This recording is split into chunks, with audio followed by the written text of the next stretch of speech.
রমজান মুবারক, রমজানের আদেশ নিষেধ, রমজান মানার পরিবেশ রাষ্ট্রীয়ভাবে যে তৈরি করে দেবে, আজ পর্যন্ত আমরা সে কাজটা করতে পারি নাই। দেখবেন রোজা শুরু হয়ে যাবে, কয়েকদিন পরে রোজা শুরু হয়ে যাবে, অটোমেটিকলি হোটেল, রেস্তোরাঁ, চায়ের দোকান, পানের দোকান, অটোমেটিক সব দোকানে পর্দা খরচ হয়ে যাবে, ঠিক কিনা? সব দোকানে পর্দা খরচ হয়ে যাবে। সবাই নিজ নিজ গন্তব্যে পর্দা দিয়ে দিনের বেলা ব্যবসা করে যাবে, যাহা কখনো কল্যাণকর হয়। একটা মুসলিম রাষ্ট্রে রমজান মাসে দিনে খাদ্যের দোকান, হোটেল, রেস্তোরাঁ খোলা থাকবে, এটা কখনো মেনে নেওয়া যায় না।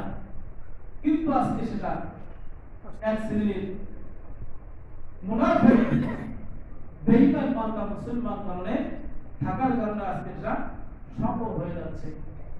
আজকে এদেশে ৯৫-৯০% মুসলমান সবাই যদি আল্লাহর রান চাইতো, সবাই যদি কোরআনের বিধিবিধান চাইতো, মানতো, তাহলে এই পরিবেশ থাকতো, পরিবেশ থাকতো না। কিন্তু দুঃখের বিষয় হলো ৯৫% মুসলমান, ৯০% মুসলমান একই কাতারে সকলেই নামাজ আদায় করে, একই কাতারে জানাজার নামাজ আদায় করে, একই কাতারে রমজানের ইফতারি নিয়ে বসে, একইভাবে সুন্নতে দাঁড়িয়ে রাখে, একইভাবে টুপি মাথায় দেয়, একইভাবে পাঞ্জাবি গায়ে দেয়, কিন্তু মূল জায়গা যেটা সেটা হলো কোরআনুল কারীমের বিধান মানতে তারা চায় না, অস্বীকৃতি জানায়। এই জায়গায় সমস্যা।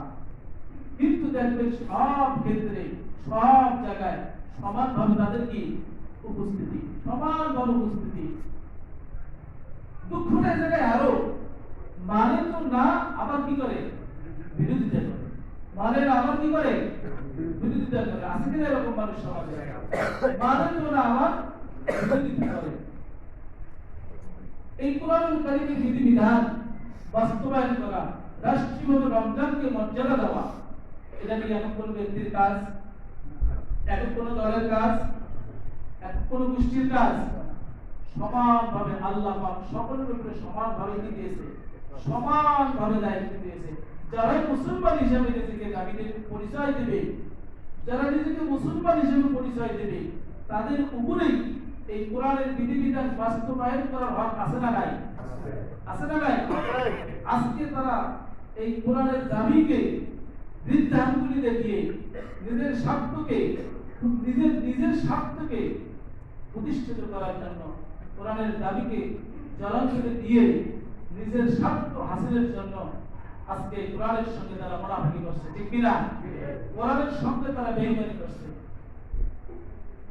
আজকে যদি ওই সমস্ত মানুষ যারা একই কাতারে নামাজ পড়ে, একই কাতারে রমজানের রোজা করে, একই কাতারে যদি তারা এই কোরআনকে রাষ্ট্রীয়ভাবে চাইতো, রমজানকে রাষ্ট্রীয়ভাবে মর্যাদা দেওয়ার জন্য চাইতো, তাহলে আজকে সমাজে কোরআন বাস্তবায়ন হতো না?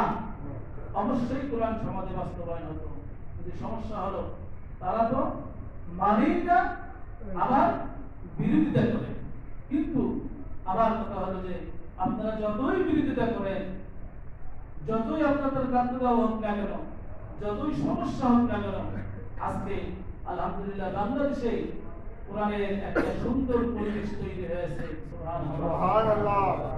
যে পরিবেশ তৈরি হয়েছে, যাহা নিজের চোখে দেখা, আজকে কোরআনের পথে দলে দলে মানুষ যেভাবে কোরআনের পথে ঝুঁকছে, যেভাবে কোরআনের পথে ছুটছে, তাদের তোমাদের যতই যন্ত্রণা হোক, যতই চুলকানি উঠুক, আমরা যদি আমাদের দায়িত্ব যদি নিজের মতো করে অর্থনৈতিকভাবে, সামাজিকভাবে, শারীরিকভাবে শ্রম দিয়ে আমরা যদি আমাদের এই ধারাকে অব্যাহত রাখতে পারি, তাহলে ইনশাআল্লাহ আগামী দিন কোরআন রাষ্ট্রীয় মর্যাদা পাবে, কারো কোনো বাধা